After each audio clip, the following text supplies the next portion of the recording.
ایسے سمجھو اس کو کہ اللہ ناراض ہو کے بھی ضرورت پوری کرے گا، اس میں آپ کو کوئی خیر برکت نظر نہیں آئے گی، اس میں کوئی سکون نہیں ملے گا. کیوں کہ ناراض ہے اور آپ کی ضرورت پوری کر دیں گے. بولے کہ آپ سے خوش ہے اور آپ کی ضرورت پوری کریں گے، اس میں برکت ہوگی، اس میں سکون ہوگا. سمجھ میں آ رہی بات؟ اس لیے میرے دوستو، اللہ سے اپنا کام کرانے کا راستہ وہ آدمی کے اپنے اعمال ہے. کہ اعمال ایسے بناؤ کہ اللہ تمہارا کام کر دے. ایسے عمل بناؤ کہ اللہ تمہارا خوش ہوگا، تمہارا کام کر دے. کہ 2 رکعت پڑھی اور کام ہو گیا. جی ہاں، وعدے ہیں ایسے کہ جو 2 رکعت نماز پڑھ کر یہ دعا مانگے گا، اس دعا پر ہم اس کے یہ کام کر دیں گے. وہ کام نہیں کرتے، وہ دعا پڑھتے ہیں ٹرائی کے لیے. دعا ٹرائی کے لیے کہ دیکھیں پڑھتے ہیں، اب ہوتا نہیں ہوتا، وہ ٹرائی کرتے ہیں. پھر جب نہیں ہوا تو دعا بھی چھوڑ دی، پھر ویسے کے ویسے ہو گئے. یہ ہے تعلق ہی نہیں اللہ سے. دعوت کا مقصد یہ ہے کہ اللہ سے تعلق پیدا کرو. اس کی تمہاری حیات، تمہاری موت اللہ کہتے ہیں میرے ہاتھ میں ہے، اس لیے مجھ سے تعلق پیدا کرو. تمہاری تندرستی بیماری میرے ہاتھ میں، تمہاری غریبی مالداری میرے ہاتھ میں. پھر ہم سے تعلق کیوں نہیں پیدا کرتے؟ اور ہم کو ناراض کر کے کیا ملے گا؟ سب چیزیں تو میرے ہاتھ میں ہے. سمجھ میں آئی دوستو بات؟ اس لیے اپنے اعمال کو بنانا یہ سب سے بڑا کام ہے اور سب سے بڑی ذمہ داری ہے. اپنے اعمال بناؤ. ایک ایک عمل پر اللہ کے اتنے انعامات ہیں کہ جس کی کوئی حد نہیں.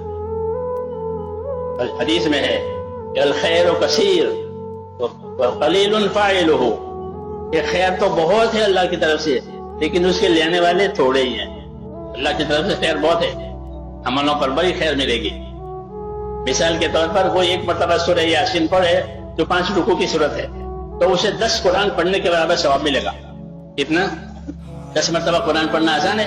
10 مرتبہ 300 پارے ہو جائیں گے. 300 پارے پڑھنا آسان ہے، اور یاسین پڑھے تو اتنا ہی ثواب ملے گا. لیکن کون پڑھتا ہے؟ کوئی نہیں پڑھے. وہ سورہ یاسین پڑھے صبح تو دن بھر کی حاجتیں اللہ پوری کرے گا. یہ کہا کہ تمہارے دن بھر کی حاجتوں میں خدا مددگار ہوگا. یہ بتایا، اور یہ سی خبر ہی نہیں ہے. اس کے دروازے پر جائیں گے، اس کے دروازے پر جائیں گے، اس سے وقت لیں گے، اس سے وقت لیں گے، اور جہاں تھا وہیں کے وہیں. سمجھ میں آئی بات؟ اس لیے میرے دوستوں، مسلمان کی زندگی تو اعمال والی ہے، مال والی نہیں.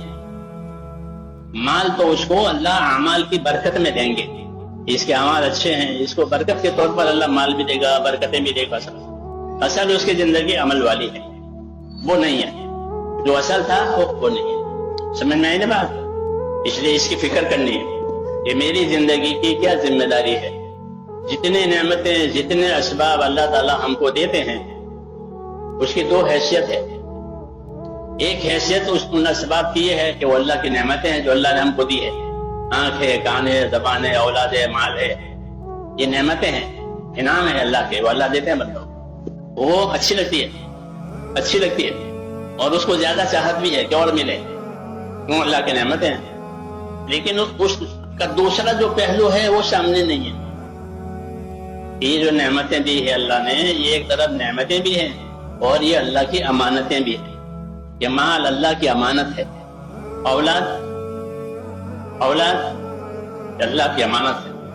امام غزالی رحمۃ اللہ علیہ نے لکھا کہ ہر آدمی کی اولاد اس کے پاس اللہ کی امانت ہے. لوگ اولاد مانگتے ہیں نا، اولاد نہیں ہوتی اولاد مانگتے ہیں. دعا کرو، اولاد نہیں ہے، اللہ اولاد دیتے ہیں، مال دیتے ہیں، تندرستی دیتے ہیں. یہ نعمتیں ہیں. تو اس کا نعمت ہونا تو سب کے سمجھ میں آتا ہے. اس کا امانت ہونا سمجھ میں نہیں آتا کہ اللہ کی امانت ہے، مجھے اس کا جواب دینا پڑے گا کہ ہم نے تم کو اولاد دی تھی، کیا کیا؟ اسے کھانے کمانے پر لگایا کہ میرے بچے کھاتے پیتے رہے. یہ جذبہ ہے کہ میرے بچے کھاتے پیتے رہے، چاہے وہ حرام کھاوے، حرام سے کھاوے، حرام سے پیے، میں کھاتے پیتے ہوئے. یہ جذبہ ہے. تو اللہ کو اسے کیا تعلق ہے؟ یہ تو سب کھانے پینے والے ہیں. ابراہیم علیہ السلام اپنے اولاد کے لیے دعا مانگتے ہیں.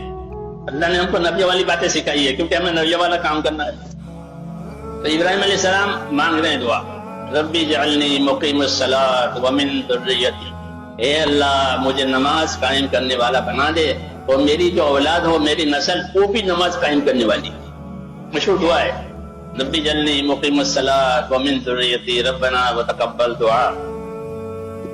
ربنا اغفر لی ولوالدی وللمؤمنین یوم یقوم الحساب. سب کو ساتھ لے کر جا رہے ہیں کہ اللہ مجھے نماز قائم کرنے والا بنا دے، میری اولاد کو بھی اور میری بھی مغفرت فرما دے، میرے ماں باپ کی بھی مغفرت فرما دے، تمام ایمان والوں کی مغفرت فرما دے، سب کو ساتھ لے کر جا رہے ہیں اللہ کے پاس۔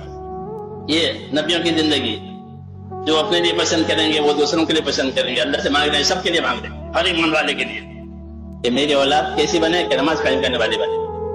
اس نے نبیوں کی باتیں سنائی، نبیوں کی دعائیں سنائی، نبیوں کے قصے سنائے کہ تم نبیوں والے پلیٹ فارم پر رہو، وہاں سے گرے گا تو اتنے فرعون قارون ان کا پلیٹ فارم ہے، دوسرا پلیٹ فارم نہیں ہے۔ نبیوں والا کام دیا، نبی والی دعائیں دی، نبی والی برکتیں دی، تمہارے ساتھ وہ مدد ہوگی جو نبی کے ساتھ ہوتی ہے، کیوں گھبراتے ہو؟ ایسے سمجھو اس کو۔